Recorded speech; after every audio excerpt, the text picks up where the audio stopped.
Welcome to this explainer. Today we're not just looking at some old building. We're actually diving into a living, breathing organism that survived for 400 years. So, let's get right into Topkapi Palace. It wasn't just the home of the Ottoman Empire's sultans.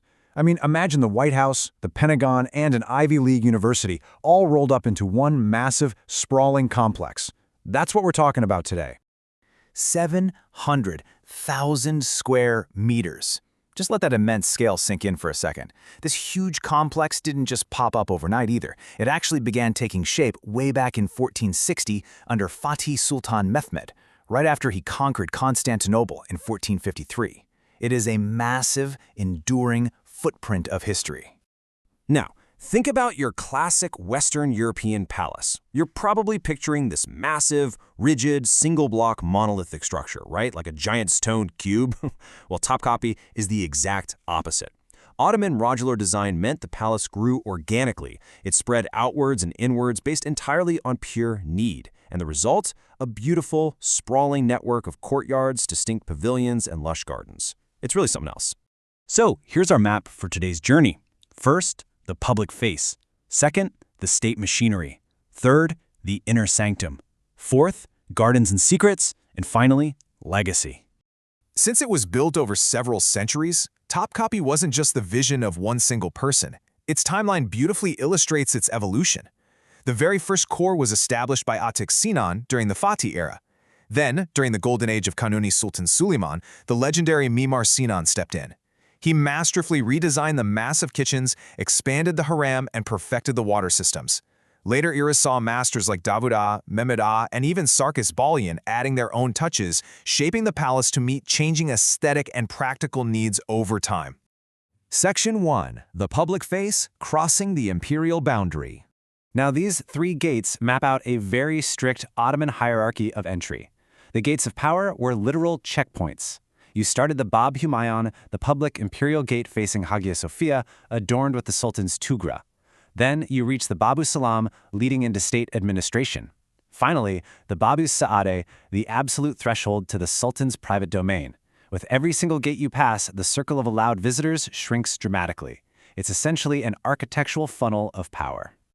Passing through that first gate brings us right into the first courtyard, also known as the Procession Square. The crucial thing to remember here is that this was the only courtyard open to the general public. It was a bustling, noisy place where ordinary citizens could present petitions or watch grand parades. It housed everything from the Byzantine-era Aya Irini Church, which was actually used as an armory, to the Imperial Mint, the bakery, the hospital, and the wood depot.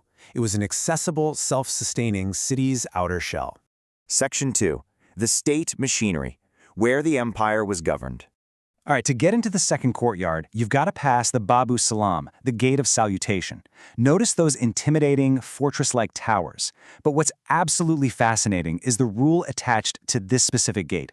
Everyone, and I mean everyone, including the Grand Vizier and top-tier foreign ambassadors, had to dismount their horses and walk from this point on. Only the Sultan could ride through. It's a brilliant physical demonstration of the Sultan's absolute authority over even his highest-ranking officials. This administrative heartbeat was divided into a few key hubs. You had the Divan Humayun, or Imperial Council, where the Grand Vizier discussed state affairs surrounded by stunning tile-covered walls. Right next door is the Outer Treasury, an 8-domed building that held official state wealth, which today houses magnificent weapon collections. And we absolutely cannot ignore the imperial kitchens. Designed by Mimar Sinan, these kitchens fed thousands of people every single day. Today, those same massive chimneyed halls hold world-renowned collections of Chinese and Japanese porcelain.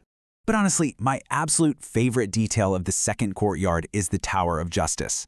It was positioned directly above the Divan Humayun. Why? So the Sultan could secretly listen in on state meetings from behind a grated window. The viziers literally never knew if the Sultan was sitting up there in the tower, listening to every single word they said. It was an incredible architectural surveillance tactic that ensured absolute loyalty and invisible oversight. Section 3. The inner sanctum, education and the sacred. To enter the third courtyard, you had to cross the Gate of Felicity, and the rule here was absolute. No one could enter without the Sultan's explicit permission. No exceptions. This was the ultimate boundary. Major state ceremonies like the accession to the throne or the handing over of the sacred standard before a war took place right in front of this gate because crossing it meant stepping into the Sultan's most private, administrative, and educational domain. So, what's behind the gate? The third courtyard is just packed with marvels. Right behind it is the audience chamber, where the Sultan officially received ambassadors. Right in the center, you have the gorgeous marble 3rd Ahmed Library, which is this absolute pinnacle of Tulip-era elegance.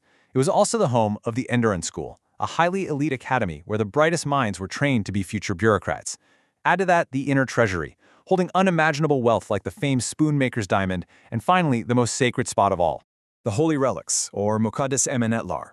Brought to Istanbul after Yavuz Sultan Selim's Egypt campaign, these apartments house items of profound spiritual weight for the Islamic world. We're talking about the Prophet Muhammad's mantle, his sword, his beard, and even the keys to the Kaaba. It's a space of such deep reverence that the Quran is read here continuously, without pause. This section fundamentally elevated Topkapi from being merely a political center to a deeply spiritual one. Section 4. Gardens and Secrets, the Sultan's Retreat and the Harem. Now, the fourth courtyard wasn't for state business at all. This was the Sultan's personal sanctuary. Overlooking the breathtaking waters of the Golden Horn and Bosphorus, this is where you find the gorgeous Baghdad kiosk built to commemorate military victories and the beautifully tiled circumcision room. There's even a delicate gold-plated brass iftar bower where sultans would break their fast while looking out over the entire city. It also houses the Mujadiyya kiosk, which is fascinating because it's the very last building constructed here, and it's heavily influenced by Western architectural styles.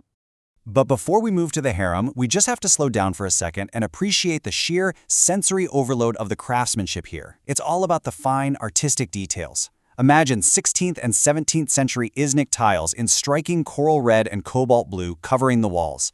Look up and you see malakari, these intricate plaster decorations, and dazzling gold leaf wood carvings. The transitions between domes are smoothed by muqarnas, those honeycomb-like stalactites. And the light? It breaks through the Rivazeni mankush, the colored stained glass, casting this deeply mystical, shattered light all across the marble floors. And that brings us to arguably the most mysterious part of the entire palace, the harem. Let's dispel some common myths right out of the gate here. This wasn't just some chaotic playground. It was a highly structured, completely closed-off world of hundreds of rooms, corridors, and courtyards. And the absolute ruler here wasn't the Sultan, it was the Valide Sultan, the Queen Mother. From the black eunuch's courtyard guarding the entrance, all the way to the massive Hunkar Sofasa, the grand entertainment hall where the Sultan met with his family, it was a strictly governed institution in its own right. Deep within the harem, you'll find the Çifte Kasillars, or the twin kiosks. Visually, these are some of the most gorgeous rooms in the entire palace, designed by Mimar Sinan and featuring incredible stained glass and tile work. But they served a really dark, paradoxical purpose. This is where the Ottoman princes were educated, but also where they lived in extreme isolation to prevent succession wars. They lived what was known as a cage life. I mean, imagine functioning essentially under royal house arrest, never allowed to leave, but trapped inside an absolute architectural masterpiece. Section 5. Legacy, from Empire to Museum. The lifespan of this complex spans eras that literally changed the world, from the conquest of Constantinople in 1453 to the beginning of its construction just a few years later. For over 4 centuries, it was the beating heart of an empire spanning 3 continents. But empires fall, and times change. In 1924, Mustafa Kemal Ataturk, the founder of the Republic of Turkey, recognized the vital importance of preserving this epicenter of culture, cuisine, and art. So he transformed it into the Republic's very first museum. Today, Topkapi is a global symbol, safely protected as a UNESCO World Heritage Site. It isn't just an empty building with nice architecture. It's a preserved, tangible timeline of calligraphy, jewelry, imperial protocol, and profound faith. Millions of visitors from all over the globe travel to Istanbul every single year just to stand in these courtyards, to view the holy relics, the diamonds, and the imperial wardrobes. It still draws the world to its gates. So I want to leave you with this thought to chew on. How does walking through a modern museum change when you realize you are tracing the exact footsteps of 400 years of sultans? Every stone, every tile, every gate here tells a story of power, faith, artistry, and isolation. Topkapi Palace isn't just a monument of the past. It's a modular masterpiece that continues to reveal its secrets to anyone willing to look closely. Thank you for joining me on this explainer, and keep exploring.